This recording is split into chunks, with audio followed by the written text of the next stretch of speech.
저의 이름은 마르다입니다. 오라버니 나사로와 동생 마리아와 함께 베다니 마을에 살고 있답니다. 저는 집안의 모든 집안일과 손님 접대를 도맡아 하고 있습니다. 베다니는 작은 산촌 마을이지만 예루살렘과 가까운 곳에 있어서 유대인들이 예루살렘을 갈 때는 저희 마을을 지나가야 합니다.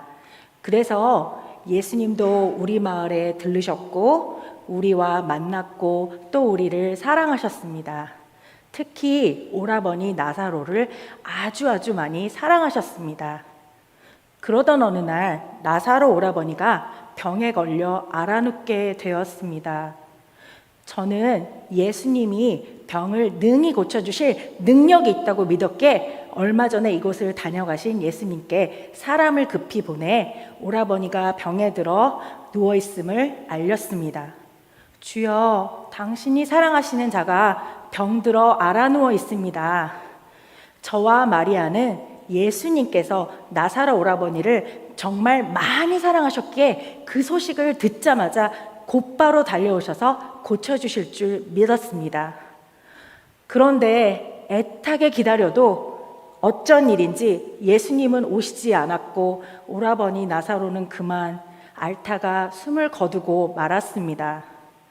저와 마리아는 갑자기 오라버니를 잃은 슬픔과 예수님에 대한 야속함과 원망함으로 마음과 몸이 너무너무 슬펐습니다. 오라버니를 무덤에 장사한 지 나흘이 지난 날 예수님께서 우리 마을에 들어오셨다는 소식을 듣자마자 저는 반가운 마음에 달려나가 예수님을 붙들고 주께서 여기 계셨더라면 내 오라버니가 죽지 않았을 겁니다 라는 원망의 소리와 그러나 이제라도 주께서 무엇이든지 하나님께 구하는 것을 하나님께서 반드시 주실 거라고 믿습니다라고 간절한 기도의 말을 하였습니다.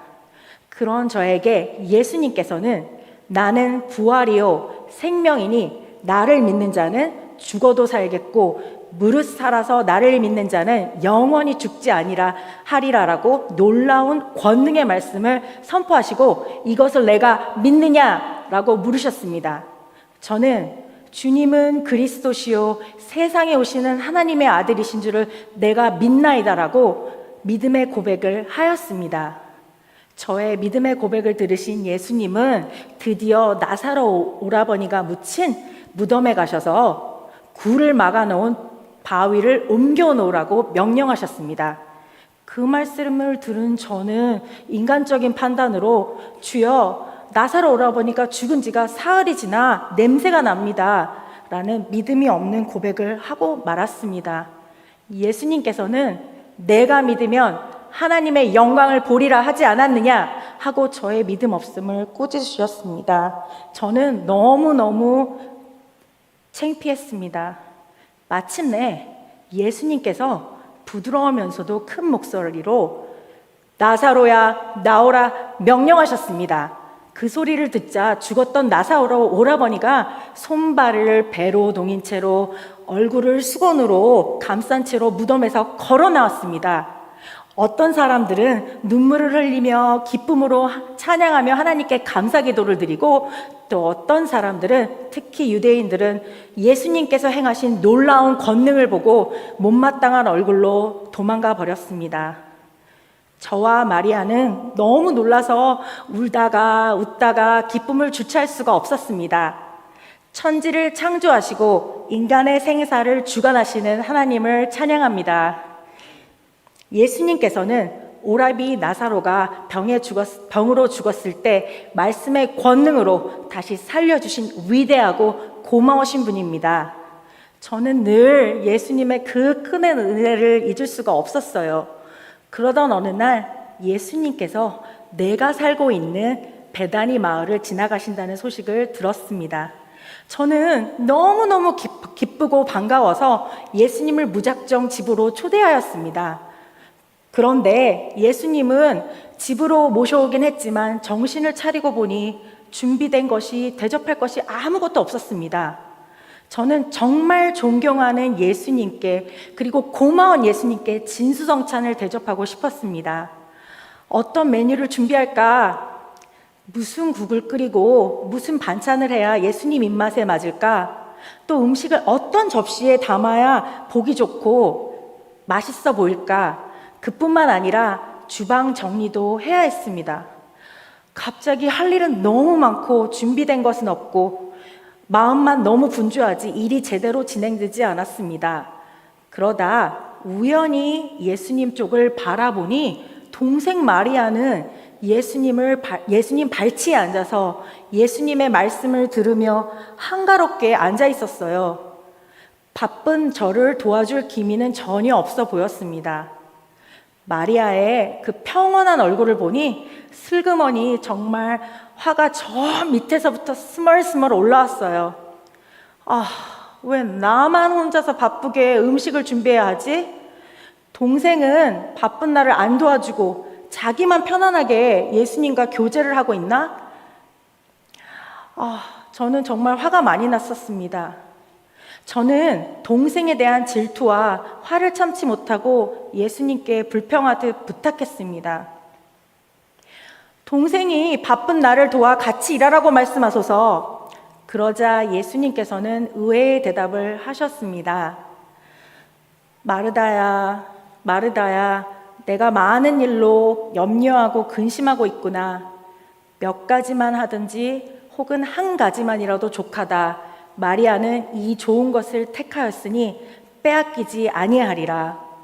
저는 예수님의 대답을 듣는 순간 너무나도 섭섭했습니다. 예수님은 나의 마음과 수고를 전혀 몰라주시는구나. 그리고 말씀 듣기를 좋아하는 마리아를 더 좋게 귀하게 여기시는구나. 하지만 마르다야, 마르다야, 내 이름을 2번씩이나 불러주신 예수님의 부드러운 음성에서 나를 사랑하시는 예수님의 따뜻한 마음을 느낄 수가 있어서 제 섭섭한 마음도 금방 눈 녹듯 사라졌어요. 그리고 허둥지둥 준비한 볼품없는 음식을 예수님께서 아주 맛있게 드시고 저에게 칭찬을 아주 많이 해주셨어요. 예수님께서는 음식장만보다는 말씀 듣는 것을 더 귀하게 여기신다고 생각했었는데 그건 오해인 것 같습니다.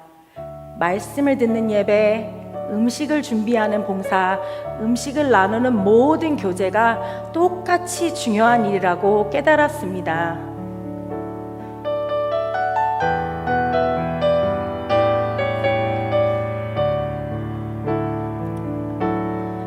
모습 이대로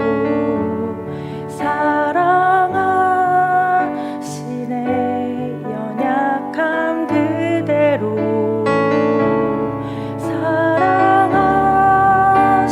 사랑하시네 나의 모든 발걸음 주가 하시나니 날 인도하소서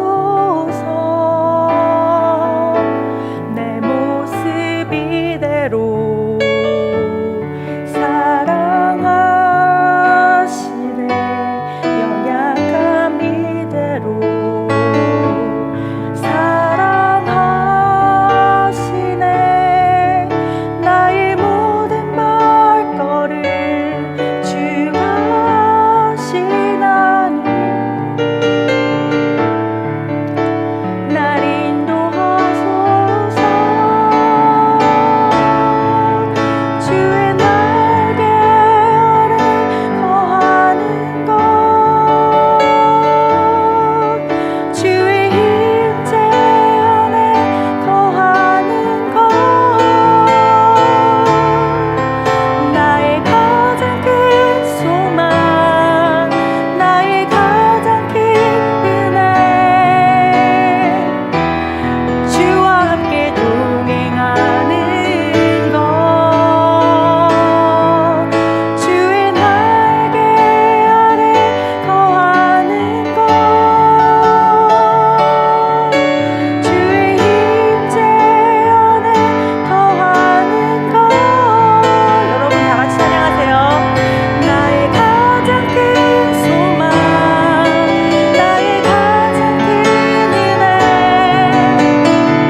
여러분, 하나님의 크신 은혜에 감사하며 하나님께서 주신 각자 받은 달란트대로 봉사하고 예수 그리스도의 사랑으로 서로 배려하고 친밀한 교제를 나누며 주님과 동행하는 삶을 살아가겠습니다. 그러면 교회가 하나님 보시기에 정말 아름답게 성장하리라 믿습니다. 마리아로서 간증의 기회를 주신 허락하신 하나님과 교회에 감사합니다. 할렐루야.